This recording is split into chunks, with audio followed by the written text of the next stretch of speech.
오늘은 마지막 시간입니다. 시작이 좀 늦었습니다. 마칠 때 같이 마칠 테니까 차질이 없으시기. 제목은 거둘라 가정. 거둘라 가정은 조금 생소한 가정이기도 합니다. 거둘라라는 가정은 어떤 가정이었는가? 성경에 거둘라라는 가정이 있었는가? 궁금하게 하실 텐데 오늘 말씀 청취하시고 경청 시간이 되기를 바랍니다. 제목은 여러 가지로 생활은 모범되게, 이 거둘라 가정이 모범된 가정이었다는 의미겠지요. 거둘라가 누굽니까? 아브라함이 175세에 세상을 떠났는데 긴 인생을 사는 동안에 아내가 셋이었습니다. 첫째는 사라, 둘째는 하갈, 그리고 셋째가 거둘라라는 가정이었습니다. 그런데 이 아브라함에게 아들이 8명이 있었습니다. 첫 아내 사라에게는 이삭이 있었고, 하갈에게는 이스마엘이 있었고, 그리고 마지막 거둘라에게는 아들이 오늘 본문 2절 말씀에 보면 언급이 됩니다. 6명이 있었다. 86세에 하갈 품에서 이스마엘을 출산합니다. 100세가 됐을 때 사라에게서 이삭을 출산합니다. 137세에 거둘라, 오늘 본문 후처를 맞이했다, 결혼했다, 세 번째 결혼하게 됐다. 그래서 6명의 자녀를 낳았다. 여기서 이상한 점이 뭐냐? 1절에 아브라함이 거둘라와 결혼합니다. 2절에 6명의 아들을 낳습니다. 1절, 2절 성경을 보실 때 1절과 2절이 가까워지잖아요. 또 창세기 50장과 출애굽기 1장이 아주 멀리 느껴지잖아요. 그런데 그 기간은 역사적인 기간이 있다는 것을 아셔야 됩니다. 이 1절, 2절 사이에는 자그마치 15년의 세월이 있었다는 것을 알게 됩니다. 그리고 7절에 세상을 떠납니다. 아브라함의 생애가 끝이 난다는 말이죠.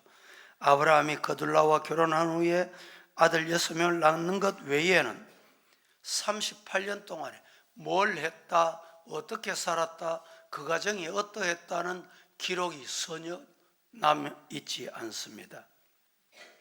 아브라함의 가정이라기보다는 38년은 거둘라의 가정이다. 그래서 오늘 제목을 거둘라의 가정처럼 이렇게 말씀하게 된 것입니다. 거둘라라는 말의 이름의 뜻은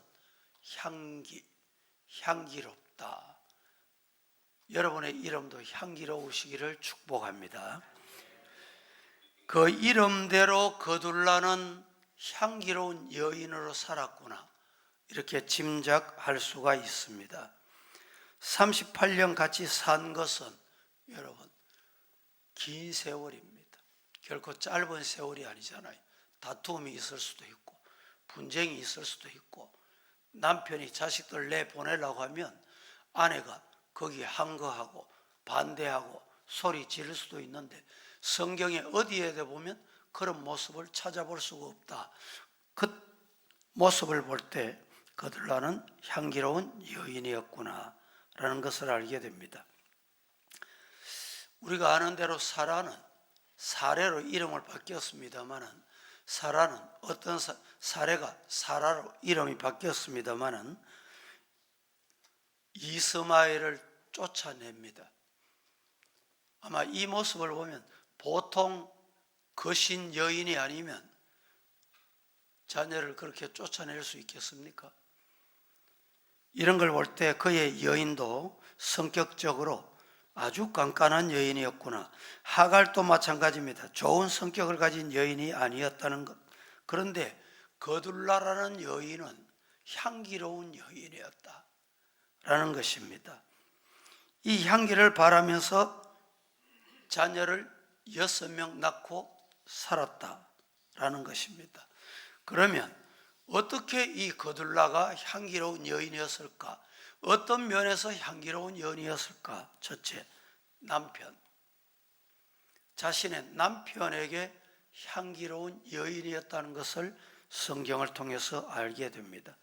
거둘라는 믿음의 조상 아브라함의 아내가 됐습니다. 이는 전적으로 하나님의 은혜 중에 은혜입니다. 여자로서, 여인으로서 최고의 은혜를 입은 것입니다. 그리고 또 은혜를 받은 것입니다. 어떤 은혜? 두 아내는 아들을 하나씩밖에 낳지 못했어요. 거둘라는 아들을 6명이나 낳았습니다. 그 당시에 축복 중에 축복은 자식을 많이 낳는 것입니다. 자식을 많이 낳는 것 중에 또 아들을 낳는 것입니다. 이 거둘라는 아들을 6명 낳는 이런 모습은 분명히 아내로서의 향기로운 여인이었다는 것을 우리는 알게 됩니다. 미국의 대통령 부인 중에 아이젠하워 대통령, 소문난 대통령이었죠. 투데이 우먼이라는 잡지에 이런 글이 실렸습니다. 여러분, 이런 글이 실렸다니까 어떤 글이 실렸을까 궁금하시지 않습니까? 너무도 평범한 글이었습니다. 잠시 소개하면, 한 남편의 아내가 된 것은 모든 여자에게 주어진 특권입니다. 자신의 일과는 하루 빨래하고 집안 청소하고 식사 준비하는 이것이 매일 반복되는 일인데 이것 때문에 짜증이 날 법도 합니다. 그러나 차라리 직장 생활해야 되겠다고 생각할 때도 없지 않았을 것입니다.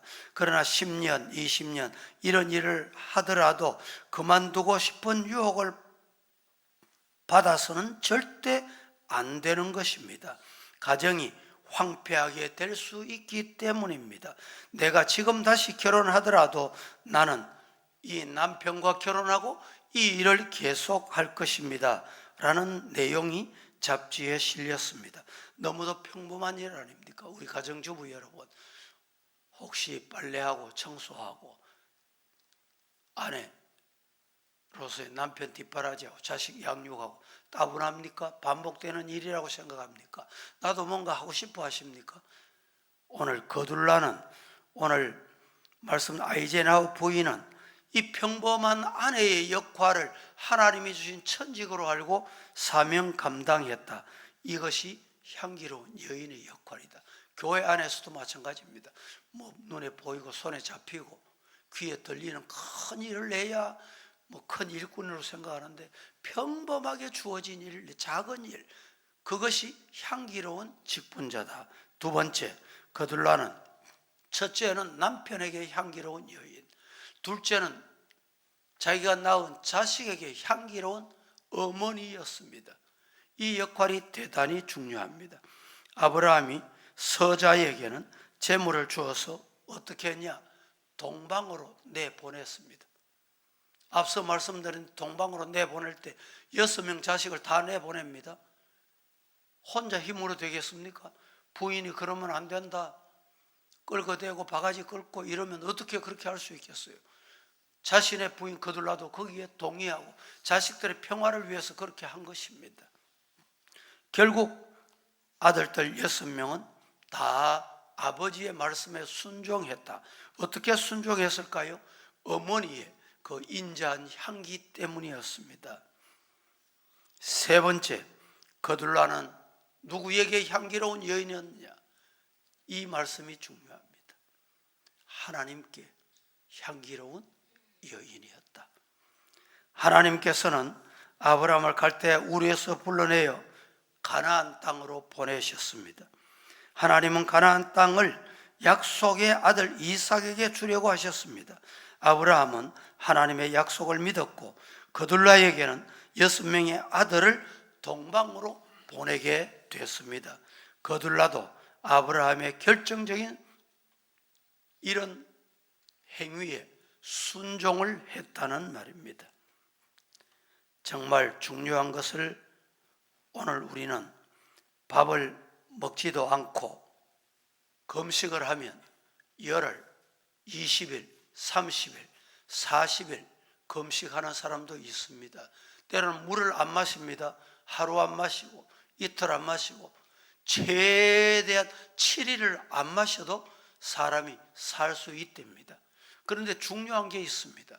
공기는 1분만 안 마시면, 2분만 안 마시면 살지 못한다. 그게 우리 인간입니다. 여러분, 밥은 맛있겠구나. 준비해 놓으면 김이 모락모락 납니다. 잘 보입니다. 탐스럽고 먹음직스럽습니다. 물도 이 생수 시원하겠구나, 마시겠구나. 그런데 공기는 눈에 보이지 않습니다. 여러분, 눈에 보이는 것보다 눈에 보이지 않는 것이 더 중요하다. 공기는 여러분 지금 코를 막고 입을 다물고 공기를 호흡을 안 해도 살 수 있는지 시험 한번 해보실랍니까? 저는 수영을 좋아할 때가 있었습니다. 수영을 50m 수영장에 들어가면 50m 출발해서 잠수해서 50m를 통과합니다. 쉬운 일이 아닙니다. 그런데 많은 사람들이 놀라요. 어떻게 그렇게 하냐고. 훈련으로 그렇게 되는 거예요. 설교하는 사람에게는 호흡이 대단히 중요합니다. 건강한 사람은 호흡을 잘하는 사람이에요. 영적으로 기도를 많이 하는 사람은 영적인 호흡하는 사람이에요. 영적인 호흡 잘 하시는 성도 되시기를 예수님 이름으로 축복합니다. 아브라함 때에 향기로운 여인으로 살았던 거둘라, 오늘 우리는 이 시대에 우리 가정이 거둘라 같은 사람, 아내는 거둘라 같은 아내, 우리 남편도 자식도 거둘라 같은 인격, 이런 가정 되면 정말 실천하는 행동이 있는 모범적인 가정이 될 줄로 믿습니다. 말씀을 맺습니다. 우리나라에 역사상 최초로 사회장을 한 사람 여인이 있습니다. 그 여인이 백선행이라는 여인. 이분이 어떤 분인지 아시는 분도 계실 텐데, 그는 일찍 결혼했습니다. 얼마나 일찍 결혼했는데 잠시 살다가 남편이 죽었습니다. 남편이 죽고 보니 자기 나이가 16세입니다. 16살에 혼자 됐습니다. 혼자 살아갈 수 있겠습니까? 그런데 그 여인은 이를 깨물고 혼자 살기로 결심합니다.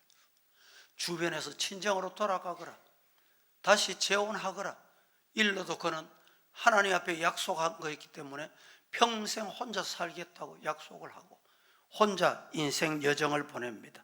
남편이 죽은 다음 날 밭에 복숭아 씨를 심습니다. 수확을 합니다. 그리고 음식집 다니면서 쓰레기를 모읍니다. 또 더 나아가서 그는 평생 동안에 얼굴에, 그의 기록에 의하면 단 한 번도 화장한 적이 없답니다. 왜 화장을 안 했을까요? 내 몸에 치장하는 것, 내가 먹는 것은 아까워요. 귀히 여겼다는 거예요. 친구들이 옵니다. 오늘 날씨가 덥지? 냉면 먹자. 냉면을 대접합니다. 친구들에게 돈을 내게 한 적이 없답니다. 그런데 이 친구들이 냉면을 먹고 때로는 아이고 오늘 냉면 양이 많네, 남깁니다. 남기면 그 냉면을 친구들이 다 가고 나면 빨아가지고 양념을 해서 다시 먹곤 했다는 기록이 있습니다. 자신을 위해서는 이렇게 절약하던 여인이었습니다. 그런데 이 여인이 어느 날 1922년 조만식이라는 사람을 아시지요? 이분이 독립운동하는 사람, 이분이 교회 장로님이었습니다. 독립운동하는데 재정이 필요하다, 돈이 필요하다 이러니까 민족을 위해서는 돈을 써야 된다. 이 여인이 기꺼이 성금을 제일 먼저 내놓습니다. 1923년 광성소학교에 자신이 평소에 헐값으로 나오는 땅이 있으면 항상 그렇게 모은 돈으로 땅을 샀답니다. 얼마나 많은 땅을 샀는지 이 소학교에 전답 1150석을 내놓습니다. 1924년에 창덕 소학교에 300 맞이기를 또 헌신하며 내놓습니다. 1925년에 숭덕 여학교에 2만 5천 평의 땅을 이유 없이 후학들, 자라는 학생들, 내가 여인으로서 배우지 못했는데 배워야 돼, 가르쳐야 돼, 이렇게 헌신했다고 합니다. 그리고 말년에 자신의 재산을 남김없이 교회 전 재산을 드렸다는 기록이 있습니다. 여러분, 그때 이 여인의 헌신이 너무 아름답구나. 국가에서 상을 주겠다, 교회에서 상을 주겠다. 아닙니다. 나는 상을 받을 자격이 없습니다. 상은 하나님의 나라에서 받겠습니다. 그래서 그가 세상을 떠났답니다. 그래서 사회장을 여인으로서 최초로 하게 되었다는 기록을 봅니다. 여러분, 오늘 가정의 달 토요일 마지막 시간입니다. 여러분의 가정도 하나님 앞에 향기로운 가정 되기를 오늘 이 시간에 기도하십시다. 말씀을 마쳤습니다.